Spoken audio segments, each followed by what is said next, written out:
గత 5 ఏళ్లుగా విధ్వంసకర అరాచక పాలన సాగింది. ఇక ఆ పాలనకు చర్మగీతం పాడుతూ ప్రజలు విముక్త ఆంధ్రప్రదేశ్గా మార్చాలని బీజేపీ నేత లంక దినకర్ ప్రజలకు పిలుపునిచ్చారు. ప్రస్తుత రాష్ట్రంలో ట్రబుల్ ఇంజిన్ సర్కార్ నడుస్తుందని ఎద్దేవా చేశారు. ఎన్నికల తర్వాత డబుల్ ఇంజిన్ సర్కార్ నడుస్తుందని ధీమా వ్యక్తం చేశారు. భీమవరంలో బీజేపీ నరసాపురం కార్యాలయంలో బీజేపీ శ్రేణులు సమావేశం నిర్వహించారు. ఈ సమావేశంలో లంక దినకర్ మాట్లాడారు.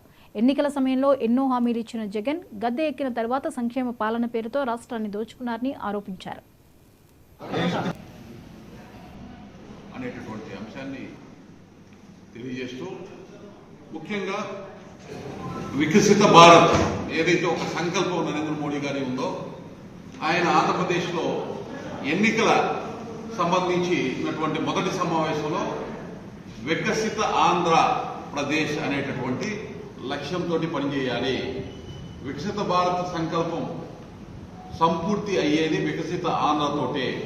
ఇక్కడ ఏ విధంగా అయితే అభివృద్ధి నోచుకోకుండా గడిచిన 5 సంవత్సరాల్లో జరిగినటువంటి అరాచక పాలన విధ్వంసం ఏదైతే ఉందో దానికి చరమగీతం పాడుతూ వికసిత ఆంధ్ర స్ఫూర్తితోటి ముందుకు ఏ విధంగా పనిచేయాలో ప్రధానమంత్రి నరేంద్ర మోడీ గారు తెలియజేయడం జరిగింది.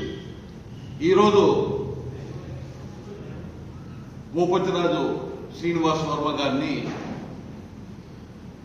తెలుగుదేశం పార్టీ మరియు జనసేన మిత్రపక్షాలు బలపరిచినటువంటి భారతీయ జనతా పార్టీ అభ్యర్థిగా ఎంపీ అభ్యర్థిగా నరసాపురం నుంచి వారు పోటీ చేస్తా ఉన్నారు.